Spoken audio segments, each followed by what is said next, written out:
Wabarakatuh, salam sejahtera untuk kita semua. Halo Sobat KPTkers, senang sekali berjumpa dengan Anda dalam podcast BPP MPV KPTK, podcast yang selalu memberikan inspirasi, gagasan, dan inovasi pendidikan vokasi, khususnya bidang kelautan, perikanan, dan TIK. Pada kesempatan kali ini, kita akan berbincang-bincang membahas tentang program-program KPTK yang lebih fokus lagi, yaitu terkait dengan pendekatan kompetensi.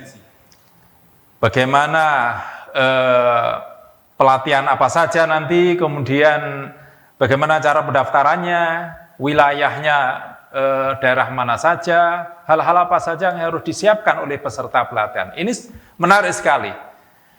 KPTkers harus menyimak ini agar tidak ketinggalan informasi, karena pelatihannya tidak lama lagi akan segera dimulai, pendaftaran segera dimulai, dan otomatis pelatihannya pun juga akan segera dimulai bulan depan.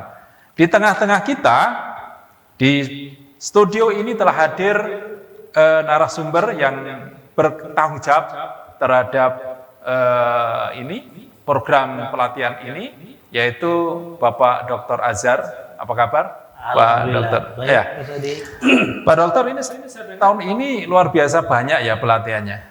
Iya. Ada berapa Pak? Kok? Untuk pelatihan tahun ini memang lebih banyak ya daripada tahun kemarin. Jadi tahun ini sasaran kita untuk guru kejuruan, kepala sekolah dan guru umum pengawas itu sekitar 1.800. 1.800. Itu kalau dibanding tahun lalu berapa peningkatannya itu? 2,5 kali. Masya Allah, luar biasa. Iya, ini tanggung jawab yang betul-betul diamanahkan ke KPTK ya, diberi amanah yang diberi lebih lah dari tahun lalu. Luar biasa, berarti tahun kemarin bisa dikatakan berhasil gitu ya. Dari sekian banyak pelatihan, dari sekian banyak peserta, 1.800 sekian, itu terbagi menjadi berapa bidang itu? Jadi kita di KPTK ya, di KPTK kita ada 3 bidang, jadi kelautan, perikanan, sama TIK. Jadi pembagian untuk kelasnya itu juga kita sesuaikan, Pak Swadi. Kita sesuaikan dengan jumlah guru gitu ya. Jumlah guru. Tentunya di keberadaan guru di Indonesia yang paling banyak adalah TIK. Gitu ya. Artinya porsinya lebih besar. Lebih besar dibandingkan kelautan, perikanan. Jadi seberapa besar coba? Jadi sementara kemarin kita membagi, jadi dari 1.800 itu kita dapatkan 95 kelas. Untuk 95 kelas untuk semua ya? Pertama kepala sekolah, pengawas, dan juga guru mapel kejuruan. 95 kelas. Jadi untuk kelautan itu 25 kelas. Kelautan 25 kelas. Jadi setiap kelasnya itu ada 20 orang. Kemudian untuk perikanan juga 20 kelas, 25 kelas gitu ya. TIK ada 35 kelas nih. Jadi kemudian untuk pengawas 2 kelas. Kemudian kepala sekolah 4 kelas, guru mapel kejuruan 4 kelas. Jadi ada 95 nih targetnya kita ada di tahun ini. Khusus untuk upskilling itu, belum yang lain. 95 itu khusus upskilling, reskilling. Ini KPTker jangan sampai ketinggalan. Jadi total pelatihan yang ada di KPTK itu 95 kelas khusus untuk upskilling, reskilling ya Pak Dokter ya. Iya. Belum yang lainnya ya, kurikulum. Luar biasa ini. Oke. Nah, dari sekian banyak kelas tadi, tentu ini kan saya kan sempat dengar lah ini kemarin terkait dengan peserta ini. Kita dari 95 kelas itu kira-kira wilayah mana saja ini yang bisa mendaftar? Apa hanya untuk Indonesia Timur atau bisa merambah kemana begitu? Gimana Pak Dokter? Untuk pendaftarannya minggu kemarin kita sudah mulai sebarkan. Sudah disebar. Oke. Jadi kita sudah buka pendaftarannya sampai tanggal 14 Februari kita kasih waktu. Jadi sementara teman-teman juga lagi melihat data sebaran yang masuk gitu ya, daftar. Tetapi untuk wilayahnya atas berdasarkan surat ya di tahun 2022 itu dan juga instruksi dari Pak Kepala kemarin, kita akan mengambil beberapa wilayah. Kalau perikanan itu ada 12. Ya. 12 provinsi gitu ya. Sulawesi, Papua Barat Daya, tambah NTT, NTB, Maluku. Jadi 12 provinsi. Provinsi itu yang menjadi prioritas kita dulu gitu. Oke. Itu khusus untuk perikanan. Oke. Kalau kelautan itu se-Indonesia. Kelautan seluruh Indonesia. Kenapa begitu? Karena kalau kelautan di balai lain vokasi nggak ada yang mengampu. Ini tanggung jawab KPTK tunggal nih. Artinya ada balai lain yang bisa kalau kelautan tidak ada balai lain yang kecuali perikanan. Kalau perikanan masih sampai sekarang Cianjur juga masih mengampu untuk perikanan. Jadi berbagi wilayah dan berbagi bagaimana pembagian untuk peserta sasaran. Gitu. Iya. Oke, jadi itu KPTK informasinya. Jadi ada kaplingan gitu nanti silahkan diperhatikan kalau mau mendaftar gitu ya. Baik. Yang surat kemarin itu juga kita bersurat ke semua provinsi. Semua provinsi ya. Jadi silakan nanti kalau yang mau mendaftar saja silakan gitu. Tentunya nanti akan disortir oleh tim data dan juga tim dari KPTK untuk bagaimana apakah layak atau tidak gitu. Silakan mendaftar aja dulu gitu. Ya, tapi kan saya dengar katanya yang balai ini Cianjur itu katanya juga merambah kemana-mana. Artinya ini kan tidak sesuai kesepakatan. Saya dengar seperti itu. Mereka merambah ke seluruh provinsi, tapi ternyata kita hanya 12 provinsi. Ini kayaknya kan tidak fair ini. Gimana Pak Dokter ini? Ya sepertinya kemarin kita juga sudah bersurat ke sekretariat Dirjen Pendidikan Vokasi. Ini yang mau kita mudah-mudahan mereka dari tim pusat bisa memfasilitasi untuk diskusi terkait dengan bagaimana nih peserta kita di sasaran kita untuk perikanan dan juga termasuk TIK gitu, karena TIK dulu kan ada mengampu tiga balai lain yang TIK. Iya. Tapi untuk TIK kita juga menyurat ke seluruh provinsi TIK juga ya? Kita menyurat ke seluruh provinsi. Ya kalau sementara memang kalau kita bandingkan ya jumlah SMK di Jawa dan di Sulawesi dan juga di wilayah timur tentunya kan perbandingannya lebih jauh gitu ya. Betul, perbandingan lebih banyak di daerah Jawa tentunya. Ini yang akan menjadi catatan dan bagaimana nanti kita bisa lakukan. Kita upayakan bisa melatih guru secara keseluruhan gitu ya, merata gitu bukan hanya. Seperti itu harapan kita. Ada lagi ini Pak Dokter, banyak guru-guru di kafe ini kenapa tidak bisa mendaftar ke KPTK gitu? Padahal kami ini juga termasuk guru TIK. Jadi gimana Pak Dokter? DKV memang sejak lupa tahun berapa ya, DKV tahun 2000 berapa saya lupa gitu. Itu DKV kemudian beralih ke Balai Seni Budaya. Nah, jadi memang kalau khusus DKV banyak kan ke sana gitu. Ke seni budaya. Seni budaya ya, yang di Jogja itu ya. Jogja. Oke. Nah, kita paling juga beberapa, tapi itu sangat jarang ya kita ampu. Nah, sebenarnya kalau dihubungkan dengan game gitu ya, pemrograman game, artistik game itu sebenarnya juga orang-orang DKV. Betul, gitu. betul. Salah satunya gitu ya. Sama nah, ini semakin jelas ya Pak Dokter ya. Ada satu lagi ini yang mungkin para calon peserta ingin ketahui Pak Dokter. Metode pelatihannya atau apa ya? Desain pelatihannya nanti seperti apa ini?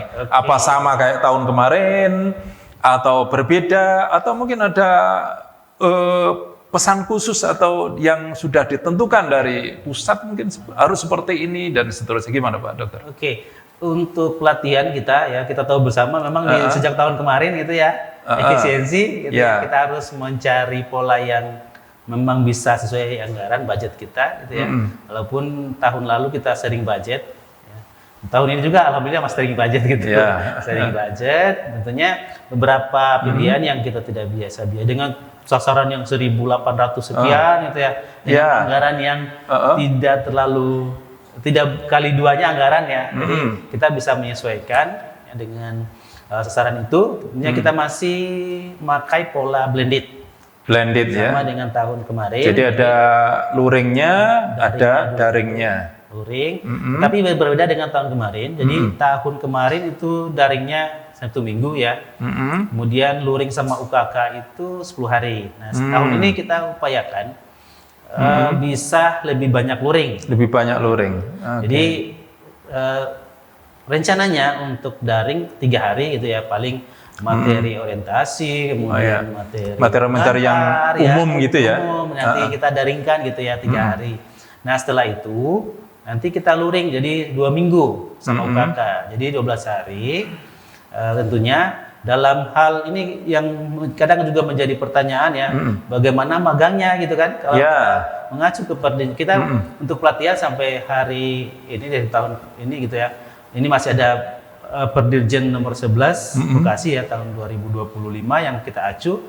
Walaupun kemarin sudah ada untuk revisi tapi belum keluar gitu ya, kita acu. Nah, itu ada pelaksanaan magang tentunya dan juga uji kompetensi. Jadi untuk magangnya ya tentunya kita tidak sama dengan tahun 2024 lalu yang kita masih banyak anggaran untuk kita anggarkan untuk biaya magangnya ya pesertanya. Sejak tahun kemarin mandiri, tahun ini juga soal mandiri gitu ya. Jadi magangnya mandiri ya. Mandiri, tetapi di dalam pelaksanaan tadi Mas Wadi, jadi selama 12 hari tadi kita sudah merancang nih 30 jam itu minimal ya untuk industri. Jadi di hari ketiga terakhir itu industri. Jadi bagaimana materi dari KPTK sendiri gitu ya, internal, kemudian ada industrinya minimal 30 jam itu ada industri pendampingan. Jadi peserta membuat project di akhir di 3 hari terakhir. Jadi sudah didesain sedemikian rupa ya, artinya magang nanti mandiri, dan tentu KPTK sudah menentukan dong itu persyaratan industrinya nanti seperti apa begitu ya. Kalau persyaratan industri memang ya tentunya kan yang memiliki ya di luar wilayah, di luar Kementerian Pendidikan. Kemarin ada begini juga Pak Dokter.